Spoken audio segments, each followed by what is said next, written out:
అదరగొట్టే కారం రంగు రుచి ఆచి కారం పొడి. సినిమా స్పాన్ పెరుగుతోంది. మేకింగ్లో కొత్త టెక్నాలజీస్ వస్తున్నాయి.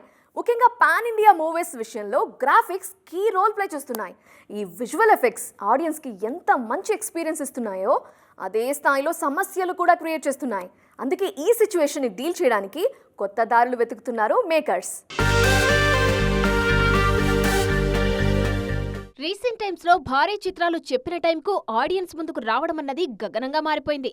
ముఖ్యంగా పాన్ ఇండియా ట్రెండ్ లో భారీ విజువల్ ఎఫెక్ట్స్ తో రూపొందుతున్న సినిమాలు రిలీజ్ విషయంలో చాలా ఇబ్బందులు ఎదుర్కొంటున్నాయి. ఆన్ టైం గ్రాఫిక్స్ వరకు రాక పదే పదే రిలీజ్ వాయిదా వేయాల్సిన పరిస్థితిలో ఉన్నాయి మూవీస్. ఇండియన్ సినిమాను గ్లోబల్ రేంజ్ కు తీసుకెళ్లడంలో visual effects key role play చేస్తున్నాయి. ముఖ్యంగా పీరియాడిక్, హిస్టరికల్ సినిమాలను తెరకెక్కించడంలో గ్రాఫిక్స్ దే కీలక పాత్ర. అందుకే మేకర్స్ ఆ క్రాఫ్ట్ మీద ఎక్కువ టైం కేటాయించడంతో పాటు భారీగా ఖర్చు చేస్తున్నారు. ఈ మధ్యకాలంలో కొంతమంది మేకర్స్ ఈ పరిస్థితి మార్చారు. లో బడ్జెట్లో బెస్ట్ క్వాలిటీ అవుట్పుట్తో సర్ప్రైజ్ చేశారు. మిరాయి సక్సెస్ టాలీవుడ్ కు కొత్త దారి చూపించింది. చాలా మంది మేకర్స్ గతంలో ఉన్న గ్రాఫిక్స్ టీమ్స్ ను పక్కన పెట్టి కొత్త టీమ్స్ ను రంగంలోకి దించుతున్నారు. బడ్జెట్ పరంగాను కొత్త లెక్కలు వేస్తున్నారు. దీంతో అప్కమింగ్ మూవీస్ గ్రాఫిక్స్ విషయంలో కొత్త ట్రెండ్ కనిపిస్తోంది. మరి ఈ ఫార్ములా అన్ని సినిమాలకు వర్కౌట్ అవుతుందా?